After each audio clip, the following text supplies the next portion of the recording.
কিভাবে কি করব কিছুই তো বুঝতে পারছি না। শীতের দিনে ঝোড়ো হাওয়ায় ফসলগুলো সব মুখ থুবড়ে মাটিতে লুটিয়ে পড়েছে। দেখেছো ফসলগুলোতে কেমন করে ধান এসেছিল?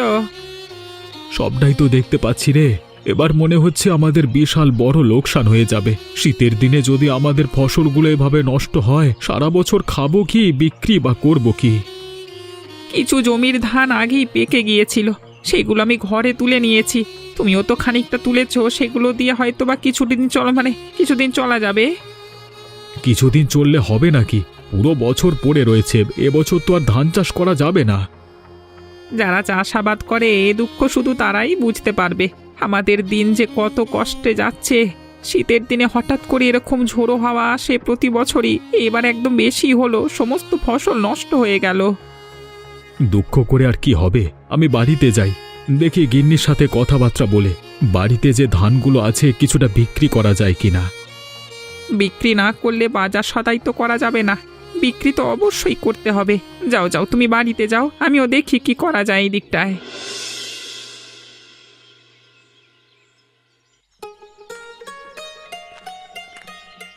কি গো, তুমি কুমড়ো খেতে যত্ন নিচ্ছ নাকি? কুমড়োগুলো একদম পরিপক্ক হয়ে গেছে, দেখেছো কুমড়োগুলো কত বড় হয়েছে, সেজন্য কুমড়োগুলোর যত্ন নিচ্ছি। জমিতে তো আরো অনেক কুমড়ো ছিল, সেগুলো কি করেছো? আরও যেগুলো ছিল সেগুলো বাড়িতে নিয়ে রেখেছি। এখানে থাকলে কখন কি আবার চুরি করে নিয়ে বলা যায়। অবশ্য তার আগে আমি নিয়ে গেছি। বাড়িতে নিয়ে এসে ভালোই করেছো। এবার যা অবস্থা, মানুষজনের অবস্থা খুবই খারাপ, ফসলের অবস্থাও আমার খুবই খারাপ, বিশাল একটা লোকসান হবে। তাই ভেবেছি কুমড়োগুলো বাজারে বিক্রি করে তারপর কিছু টাকা আয় হলে সাথে যে ধানগুলো আছে না, সেগুলো বিক্রি করব। এখন তো কুমড়োর দাম বাজারে খুবই কম। এখন যদি সব কুমড়ো আর ধানগুলো বিক্রি করে দাও তাহলে কিভাবে চলবে বলো তো? লোকসান হবে তো। ঘরে চাল ডাল বাজার সদাই বলতে কিছু আছে? তা তো নয়, কদিন আগেই তো ফুরিয়ে গেছে। অল্প অল্প আছে সব কিছু। তাহলে আবার বলছো কেন এগুলো পরে বিক্রি করতে? যদি কিছু বিক্রি করে পয়সা পাই তাহলেই তো ভালো। আচ্ছা ঠিক আছে, তুমি যেটা চিন্তা করছো করো, আমি দেখি কি করা যায়। কি গো মা, তোমার বুঝি আবার ঠান্ডা লেগেছে? তোমাকে এত করে বলি কোনোভাবেই ঠান্ডা লাগাবে না, তুমি একটু সাবধানে থাকো। তোমার তো বয়স হয়েছে, এখন তো আর তুমি জোয়ান নেই। আমার বয়স হয়েছে তো, তা তো সত্য কথা, কিন্তু গ্রামের সবাই তো অসুস্থ হয়ে যাচ্ছে। শীতের প্রকোপে মানুষের তো বেঁচে থাকাই মুশকিল হয়ে যাচ্ছে। সবার জন্য মুশকিল হচ্ছে না, আমরা যারা গরিব তাদের জন্য মুশকিল হচ্ছে। বড় লোক যারা খুবই শান্তিতে আছে, তুমি তো আর বড় লোক না, তোমাকে তো খুবই সাবধানে থাকতে হবে। তোকে এত করে বলি আমাকে একটু ডাক্তার দেখা, তুই তো আমার কোনো কথাই শুনিস না। ডাক্তার দেখালে আমি সুস্থ হয়ে যেতাম। মা, ভেবেছিলাম ধানগুলো জমি থেকে তুলে তারপর তোমাকে ডাক্তার দেখাবো, কিন্তু এবার যা অবস্থা হয়েছে, আমার পুরো লোকসান হয়ে গেছে। টাকাই উঠবে না, খেয়ে পড়ে বাঁচতে পারি কিনা সেটাই বুঝতে পারছি না। কিভাবে তোমার ডাক্তার দেখাবো বলো তো? যাই হোক, আমাকে ডাক্তার দেখাতে হবে না, আগে খেয়ে পড়ে বেঁচে থাকলেই হলো। আমি এমনিতেই বৃদ্ধ মানুষ, কদিনই বা বাঁচি। আমি তো আছি মা, এসব নিয়ে তোমার এত চিন্তা করতে হবে না। আমি যেহেতু আছি, নিশ্চয়ই কোনো একটা ব্যবস্থা করবার চেষ্টা করব। এমনিতেও তুই অনেক চিন্তা নিয়ে আছিস, তার উপরে আমি যদি তোকে আবার চাপ দেই তাহলে তো তুই অবশ্যই সবকিছু করতে পারবি না। যাই হোক, ওই ধানের দিকটা একটু দেখ, ধান যেগুলো পেকেছে সেগুলো কেটে নে, বাকিগুলো একটু যত্ন নেওয়ার চেষ্টা কর। কুমড়োর ক্ষেতগুলো আমি দেখছি। তোমার তেমন একটা কষ্ট করবার দরকার নেই, তুমি অসুস্থ মানুষ, বাসায় গিয়ে একটু বিশ্রাম নাও, আমি সবটা সামলে নিতে পারবো। আচ্ছা ঠিক আছে, দেখা যাবে খন, চল তোকে খাবার দেই। কিরে সনাতন, গ্রামের কি খবর? সবাই ঠিকঠাক মতো আমার আদেশ মেনে চলছে তো? আমি তো সবাইকে সব রকমের বোঝানোর চেষ্টা করেছি, তবে একটা খবর শুনলাম, সেটা জানানোর জন্যই আপনার কাছে আসলাম। কি এমন হয়েছে? কে আবার আমার কথা অমান্য করেছে বলতো? গ্রামের খবর শুনে আসলাম যে কানাইয়ের বউ বনলতা, সে নাকি কোনো ক্রমেই কুমড়ো বিক্রি করতে যাচ্ছে না বাজারে। বলে কিনা এখন কুমড়োর দাম কম, কুমড়োর দাম যখন বাজারে চড়া হবে তখন বিক্রি করবে। ওই কানাইয়ের বউয়ের এত বড় সাহস, হ্যাঁ? আমার কথা অমান্য করে কুমড়ো কিনা ঘরে সংরক্ষণ করে রাখতে চায়। আমি হচ্ছে এ গ্রামের মোড়ল এবং কুমড়োর ক্রেতা। গ্রামের সবার থেকে কুমড়ো কিনে সেগুলো আমি শহরে বিক্রি করে ভালো টাকা রোজগার করি। ওদের এত বড় সাহস হয়েছে আমার কাছে কিনা কুমড়ো বিক্রি করতে অস্বীকৃতি জানিয়েছে তারা। ওদের মজা আমি দেখাচ্ছি। আপনার কিছুই করতে হবে না। আপনার যদি কিছু করতে হয় আমি আছি। কি করতে হবে আপনি বলুন, আমাকে শুধু অনুমতি দেন। ওদেরকে কি করতে হবে আমি নিজে ওদেরকে সাহায্য করে দেবো। আপনি শুধু দেখবেন। এটা আবার তোর আমার কাছে জিজ্ঞেস করতে হয় নাকি? তোর যেভাবে ভালো হয় সেভাবেই ওদের ভয় দেখাবি। তবে আবার গায়ে হাত তুলিস না, তাহলে গ্রামের লোকজন আমাকে আবার খারাপ ভাববে। কি কাজ করলে কি ঘটনা ঘটতে পারে সেটা আপনার সাথে থেকে থেকে এখন আমি ভালোভাবেই বুঝি। আপনার আমার উপর ভরসা রাখতে পারেন, সব কিছুই আমি সমাধান করে দেবো। আপনি শুধু দেখেন। আমি তাহলে গেলাম। আচ্ছা ঠিক আছে, যা, কোনো ঝামেলা করবি না। কি গো সনাতনদা, হঠাৎ করে তুমি আমাদের বাড়ির উপরে কি করছো? কেন, তোমাদের বাড়ির উপরে আসা যাবে না নাকি? নিষেধ আছে? আমি আবার সেরকমটা কখন বললাম? আমি তো এমনিতেই তোমাকে জিজ্ঞেস করলাম কি জন্য এসেছো সেটা বলো। নিশ্চয়ই তো কোনো কাজে এসেছো, তাই না? কাজ ছাড়া কি তোমাদের এখানে আসা যাবে না নাকি? তোমাদের এখানে আসতে হলে ভিসা পাসপোর্ট লাগবে। তুমি শুধু শুধু আমার সাথে ঝগড়া বাড়ানোর চেষ্টা করছো না কি করছো বলো তো, সেটাই তো বুঝতে পারছি না। তুমি সহজ কথা এত পেঁচিয়ে কেন বলছো গো? আমি এখানে এসেছি, অবশ্যই আমি বলবো তোমাদের এখানে কি কাজ আছে। তার আগে তুমি এখানে এত বড় কথা বললে কেন? আপনি তো দেখছি এখানে ঝগড়া করতে এসেছেন। মেয়েদের মতো এভাবে ঝগড়া করছেন কেন? মেয়েরাও আপনার মতো ঝগড়া করে না এভাবে। তুমি মেয়ে মানুষ, আমি তোমার সাথে কথা বলতে যাচ্ছি না। আমি কানাইয়ের সাথে কথা বলবো, তুমি চুপ থাকো। আচ্ছা ঠিক আছে, আমার কাছেই বলো, কি বলবে সেটা তো বলো। নিতাই বাবু আমাকে পাঠিয়েছেন। তোমরা নাকি কুমড়ো এই সপ্তাহে বিক্রি করতে যাচ্ছ না, সেই জন্য পাঠিয়েছেন। নিতাই বাবুর কথা অমান্য হলে কি হবে সেটা তো ভালো করেই জানো। আমাদের কুমড়ো আমরা বিক্রি করব না পরে বিক্রি করব সেটা নিতাই বাবু নির্ধারণ করবেন নাকি? কানাই, আগেই বলেছি তোমার বউকে কথা বলতে নিষেধ করো। নিতাই বাবুর আদেশ, এটা অমান্য করলে কি হবে তুমি ভালোভাবেই জানো। বনলতা, তুমি একটু কথাটা বন্ধ করো না। আচ্ছা ঠিক আছে সনাতন, তুমি যাও, এই দিকটা আমি দেখছি। সব কুমড়ো আমি একসাথে এ সপ্তাহে বিক্রি করে দেব। আচ্ছা ঠিক আছে, আমি যাচ্ছি, মনে থাকে জানা।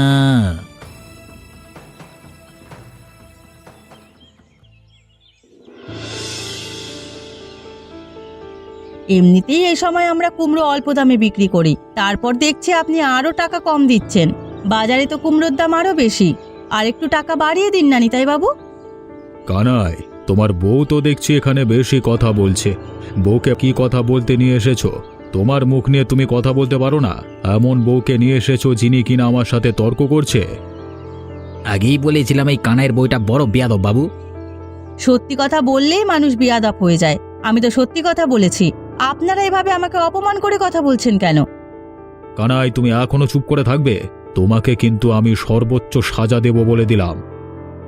বাবু, ও তেমন কিচ্ছু বলতে চায়নি। এমনিতেই আপনি সবাইকে এ সময় কুমড়ো বিক্রি করতে বাধ্য করছেন, তার উপরে যদি সবার থেকে টাকা এত কম করে নিয়ে যান তাহলে কি আমাদের সংসার চলবে বলুন? বাজারে কুমড়োর দাম কম, আর একটু বাড়িয়ে দিলেই তো হয়। আপনি যে পরিমাণ টাকা দিচ্ছেন এর চেয়ে কুমড়োর দাম বেশি। আমরা যদি পরে বিক্রি করতাম দ্বিগুণ দামে বিক্রি করতে পারতাম। দেখেছেন কানাইয়ের কি অবস্থা হয়েছে বাবু? বউয়ের কথায় চলাফেরা করে সালা হারামজাদা। সনাতন, ঠিকঠাক মতো কথা বলে দিলাম। কাকে কি বলছো ভেবে বলছো তো? তোর মতো গরিবের সাথে আমি যে কথা বলছি এটাই তো 3 জন্মের ভাগ্য বে। এখান থেকে যাবি নাকি তো মেরে তাড়াবো, যা সালা।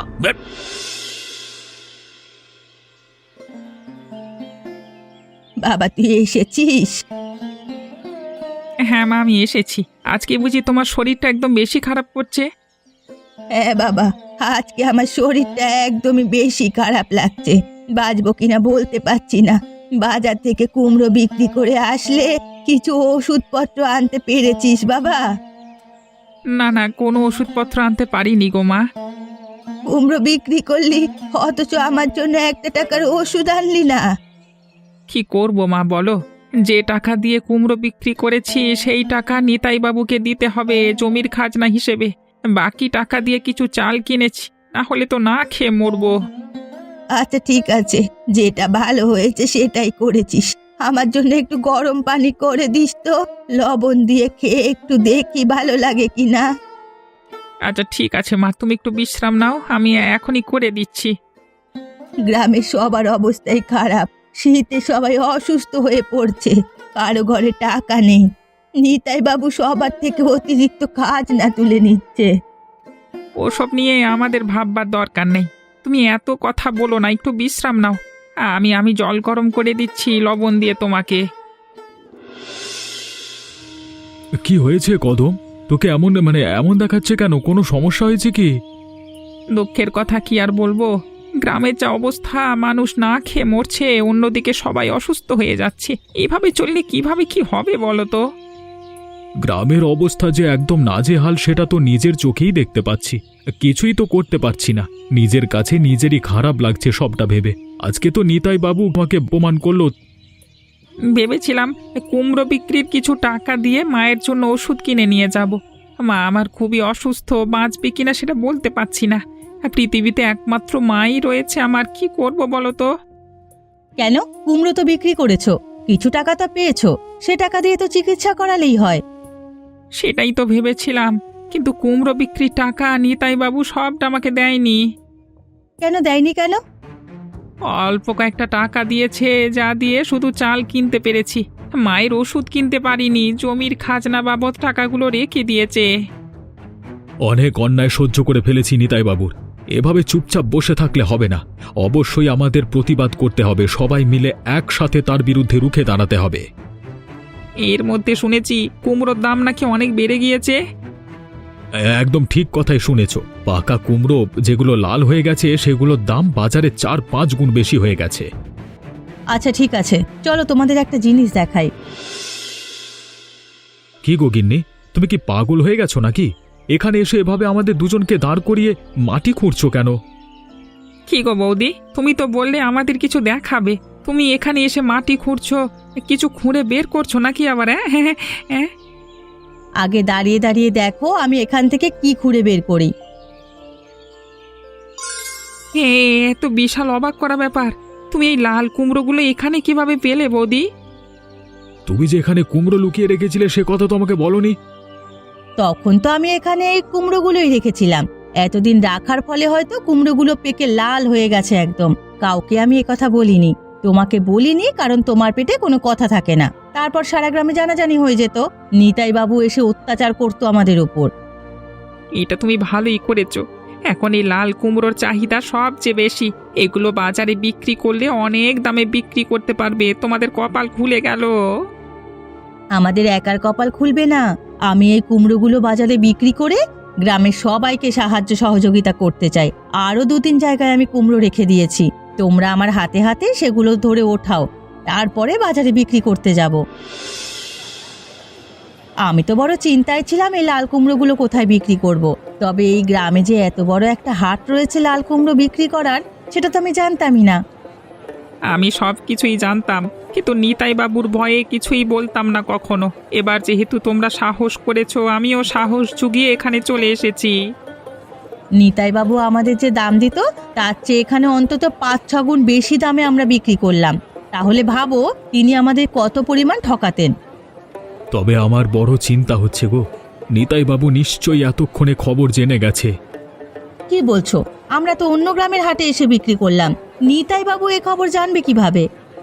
কানাই একদম ঠিক কথাই বলেছে, এতক্ষণে নিতাই বাবু হয়তো সব খবর শুনে নিয়েছে, কারণ সবখানে তার লোক আছে।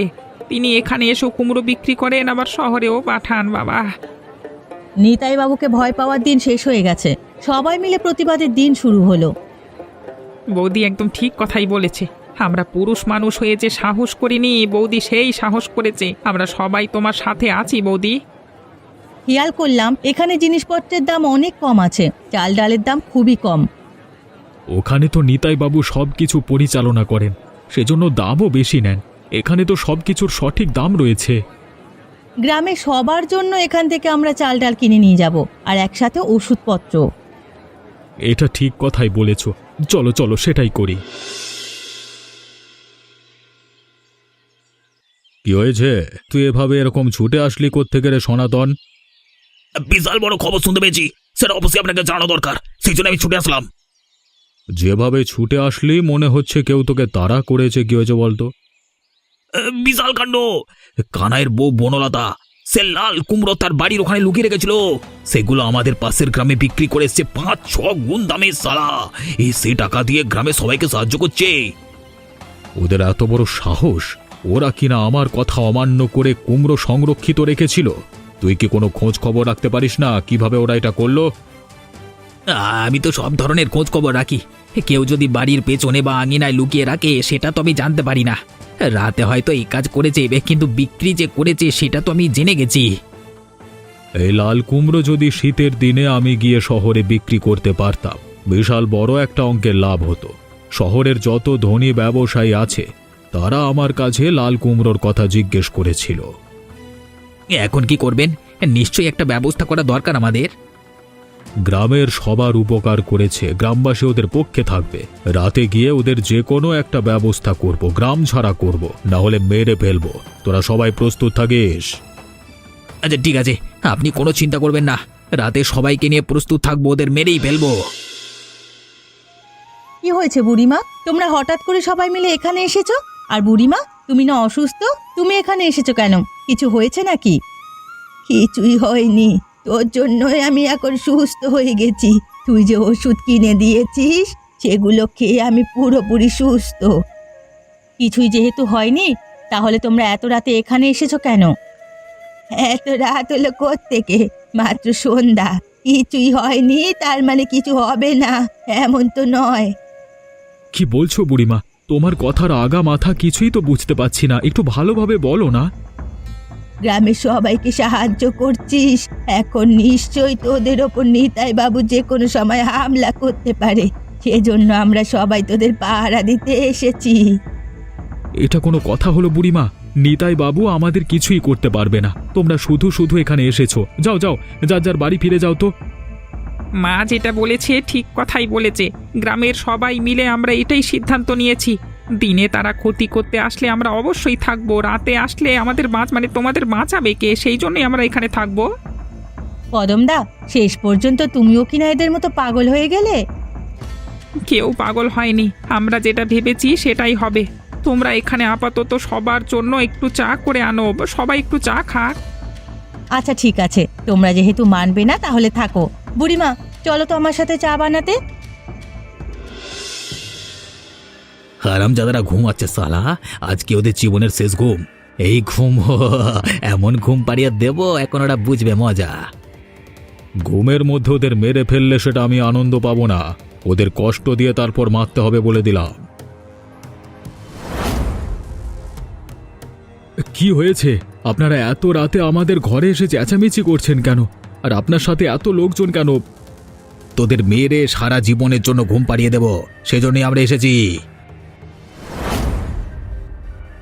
ওদেরকে আজীবনের জন্য ঘুম পাড়াবেন আর আপনারা বেঁচে থাকবেন, এটা কিভাবে ভেবেছেন নিতাই বাবু?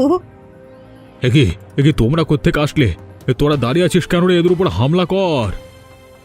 এরা তো লোক সংখ্যায় অনেক, হামলা করলে আমরা সবাই মারা পড়বো। হামলা করা যাবে না, ক্ষমা চান বাবু। এই তো দেখেছেন, আপনার চেলার ভালো বুদ্ধি আছে, আপনার তো বুদ্ধি নেই। আবার ভুল হয়ে গেছে, তোমরা ক্ষমা করে দাও, আমাকে ক্ষমা করে দাও।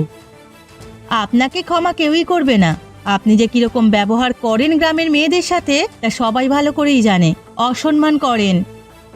গ্রামবাসী সবাই আপনার উপর ক্ষিপ্ত। আপনার জন্য সবার ঘরে চাল ডাল কিছু নেই। আপনি অতিরিক্ত খাজনা চাপিয়ে দিয়েছেন, ধানের বীজের দাম বাড়িয়ে দিয়েছেন। শীতের দিনে যাদের ফসল লাল কুমড়ো সেটাও গ্রামের কাউকে ন্যায্য দামে দিচ্ছেন না। আমি কিছু করিনি, আমাকে ছেড়ে দাও। যা করবার নিতাইবাবু করেছে, আমি কিছু জানি না। কাউকে ছাড়বি না, সব কটাকে দিয়ে উচিত শিক্ষা সবাই মিলে।